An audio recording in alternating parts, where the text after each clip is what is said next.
Welcome, ladies and gentlemen, again. Now I proudly present somebody of the legendary Fraunhofer Institute from the IFAM. I'm really proud of that. I like the Fraunhofer Institute, and it's Dr. Felix Heubner. And he'll talk about PowerPaste and applications. Yeah, thank you for the introduction. Fraunhofer IFAM is the Institute for Manufacturing Technology and Advanced Materials. And I want to give you just an impression about the technologies we are working with. That's the alkaline electrolysis, that's hydrogen carriers, means storage of hydrogen under low pressure, and that's PowerPaste. PowerPaste is a fluidized hydrogen storage medium that was developed a few years ago. Our mission is to develop new materials and to bring these new materials to systems. So we are developing materials, and in cooperation with the industry, we are doing the building of prototypes at a technology readiness level of 8, for example. I want to focus on my talk on hydrogen carriers and PowerPaste, so the question how to store hydrogen under low pressure or even without pressure. When we compare solid hydrogen carriers to other technologies, it's important to note that we do not need a 700 bar gas storage vessel, or we do not need low temperatures to realize liquid hydrogen. We just need, let's say, 1 to 30 or 40 bar hydrogen and ambient temperatures to store hydrogen with a very high volumetric storage density. The formation of a hydrogen carrier, namely a metal hydride, is triggered by temperature and gas pressure. And like shown here on the left-hand side of the slide, hydrogen is interacting in the gas phase with a solid metal and forms a metal hydride in an exothermal reaction. The materials that are used can be titanium, manganese-based, iron titanium-based, or magnesium-based materials, for example. This chemical reaction, in simple speaking, is triggered by temperature and gas pressure, what means you can use temperature from exhaust heat from a fuel cell, for example, to release hydrogen from such a low-pressure storage system. The volumetric storage density on a system level is as high as a compressed hydrogen storage vessel, but even at this lower pressure, so 50 to 60 bars, to realize volumetric storage densities like a 700 bar gas storage. The application of these materials are mainly storage applications, so larger storage vessels, stationary applications. There's a famous marine example of metal hydride storage systems. That's a submarine that was built here in Germany. We're having small mobile applications as well, like scooters, and stationary applications for backup power, for example. You have the main advantage that the system is very safe because hydrogen is bound on the metal, and when you have some leakage or something like that, you have hydrogen always bound to the metal and it's not coming out at once. You can use the fact that the formation of the hydride is triggered by temperature and pressure for thermochemical applications, like hydrogen compression, for example. You can imagine a single gas bottle filled with the metal that absorbs hydrogen on a lower temperature. You can close the valves after hydrogen was absorbed. You can heat it up, let's say up to 100 degrees, and desorb hydrogen at higher pressure. That's, this chemical reaction working in the background of the hydride formation. And this combination of temperature and pressure is an exponential behavior. So when you change the temperature just from 20 degrees Celsius to, let's say, 80 degrees Celsius, you can increase the pressure, the gas pressure, exponentially. And there are some companies that build metal hydride-based compression systems, even for hydrogen refueling stations here in Europe. You can use metal hydrides as well for hydrogen purification. So if you have an application that needs very pure hydrogen, and pure means purity of 7.0 and 9.0 and better, you can use metal hydrides as well, or you can use metal hydrides to absorb hydrogen very selectively from gas mixtures, for example. These are examples of materials that were developed by IFAM and a prototype system for storing hydrogen next to a backup power system with a hydrogen fuel cell.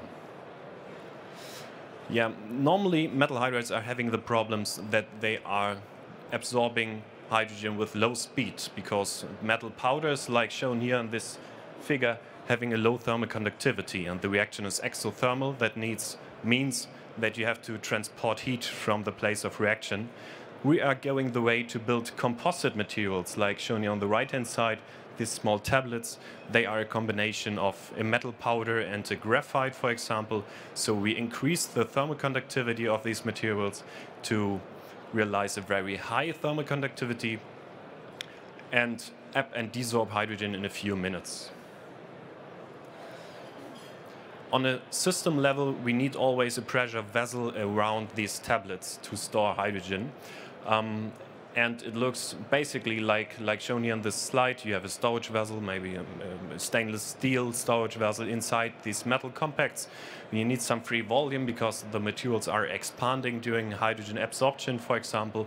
And you can use a simple tube bundle approach to build larger vessels. You can scale these storage systems very easily. Like shown here, let's say 15 single tubes forming a larger storage system with a high surface area, absorbing hydrogen in a few minutes. This is one example of the characterization techniques at IFAM. We are having test rigs and test stands to test prototypes for storage applications and thermochemical applications as well. You can see here on the left-hand side of this slide the volume that was picked up over time and the exothermal response of the material during hydrogen absorption. The desorption of hydrogen is correspondingly endothermal, so it cools down during hydrogen release.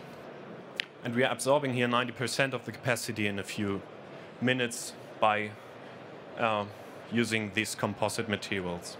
And these materials are stable even after cycling. This composite here was removed from such a prototype system, and it was drilled for some thermocouples, and the stability is very high even after cycling. We're having a 350 bar hydrogen laboratory in Dresden at the Fraunhofer IFAM in Germany to give a full service approach regarding the analysis and development of metal hydrides, so we can characterize thermodynamics, kinetics, some basic materials properties and thermophysics as well to build high dynamic hydrogen storage and thermochemical systems. It starts with the question of finding the right alloy. There are a few hundred alloys on the markets available that always absorb hydrogen on different pressure and temperature couplings, so it depends on your application, what you want to do with the metal hydride. We built this material up to a prototype level. We characterize them. We're doing end-of-life and recycling topics, modeling as well, and we're serving with engineering and prototypes and sensors based on metal hydrides, for example. PowerPaste is a little bit different. It holds the metal hydrides inside as well. It is a fluidized form of a metal hydride, in such a saying. It stores hydrogen completely without pressure, and that is different to the conventional metal hydrides the last slides before. PowerPaste uses a different chemical reaction. It is called hydrolysis. PowerPaste looks like this, so some, let's say, silicon-based behavior. You can press it out of a cartridge, you can bring it in contact with water, and hydrogen evolves. That's a very fancy thing. The energy density is very high. It is 1,900 watt-hours per liter. The efficiency of a fuel cell is here included in this value, and we're having 1,000 watt-hours per kilogram per PowerPaste. You do not need any infrastructure of hydrogen refueling stations with 700 bar, for example. You do not need a compressor or 700 bar gas lines. The ingredients of PowerPaste are shown here mainly. It is a metallic powder, it's magnesium. It is filled with hydrogen in a hydrogenation process. Magnesium hydrides evolves. We're adding a catalyst, a metal salt, and some kind of an ester to create a very nice fluidized behavior of this hydrogen carrier.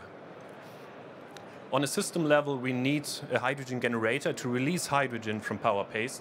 And as shown here, we're having PowerPaste, water, and a small reactor to feed hydrogen to a fuel cell. The byproduct produced is magnesium hydroxide that can be recycled later.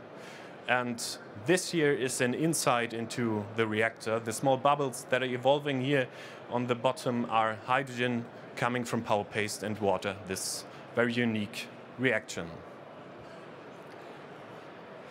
There's a second talk tomorrow from Dr. Markus Vogt here in the Technical Forum at 2:45 p.m.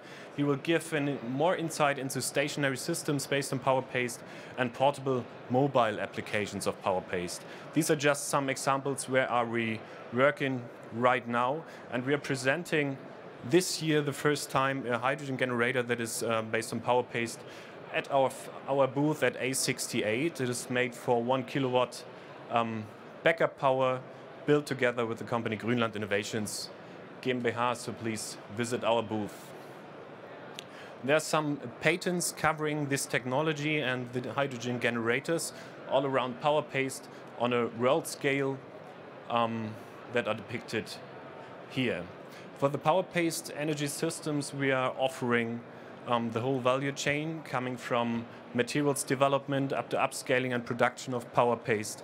We are building prototypes on a system level, doing electronics and programming as well to build very intelligent systems. And that's my last slide. I want to thank you very much. Come and visit our booth A68. We are presenting electrolysis, hydrogen carriers, and power paste. Thank you. Thanks a lot, Dr. Heubner, for this interesting presentation. And power paste is very fascinating. It is.